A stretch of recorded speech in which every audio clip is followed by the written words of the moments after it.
a discussion on luxury, economy, and practicality.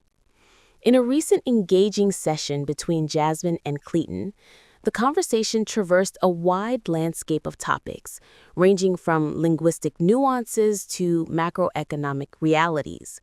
What began as a routine check-in on hectic schedules and year-end projects evolved into a deep dive into consumer psychology, the definition of luxury, and the economic contrasts between Taiwan and the Philippines. The language of probability. The session commenced with a focus on English expressions used for guessing and estimating. The speakers clarified the distinct difference between opportunity, a favorable time to do something, and chances are, probability. They practiced phrases like off the top of my head to describe making quick estimates without data, and I wouldn't be surprised if, a structure used to predict likely outcomes. These linguistic tools set the stage for a more complex discussion on uncertainty in life and business. Perceptions of luxury and status. The core of the dialogue centered on the concept of luxury items. While the standard definition implies high expense and exclusivity, Jasmine argued for a more practical interpretation.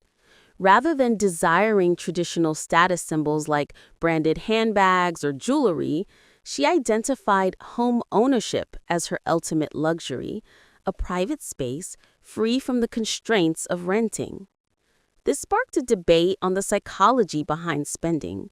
The speakers agreed that while luxury goods often signal high social status and provide a temporary sense of happiness or stress relief, they can also lead to the stress of debt.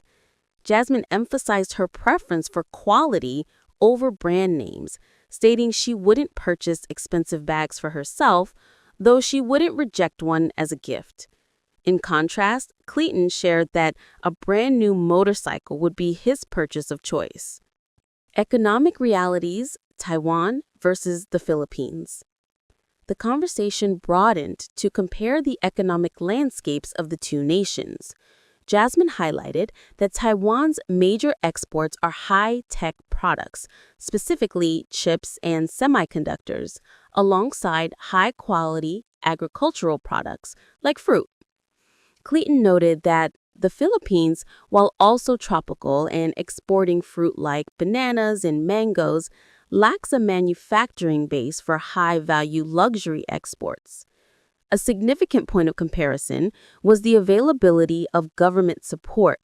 Jasmine detailed her experience with student loans to cover tuition fees, which she successfully paid off over 10 years. She also praised recent government policies offering low interest rates for home buyers. Clayton lamented the lack of similar safety nets in the Philippines, noting how difficult it is for students to access higher education without financial means, which contributes to unemployment. Tools for efficiency. Finally, the discussion turned to practical investments for work. Jasmine expressed a need for a specific tool to enhance her work efficiency, a high-performance gaming laptop. Unlike standard computers, her work in video editing and 3D rendering requires a machine with a powerful GPU, graphics card. This highlighted a shift in the definition of luxury, from ornamental items to functional tools that drive productivity and career success. Conclusion. The meeting concluded with a mutual understanding that while luxury is often associated with price tags and prestige, true value is subjective. Whether it is the security of a home, the power of a semiconductor, or the utility of a laptop, what people truly value aligns with their personal goals and professional needs.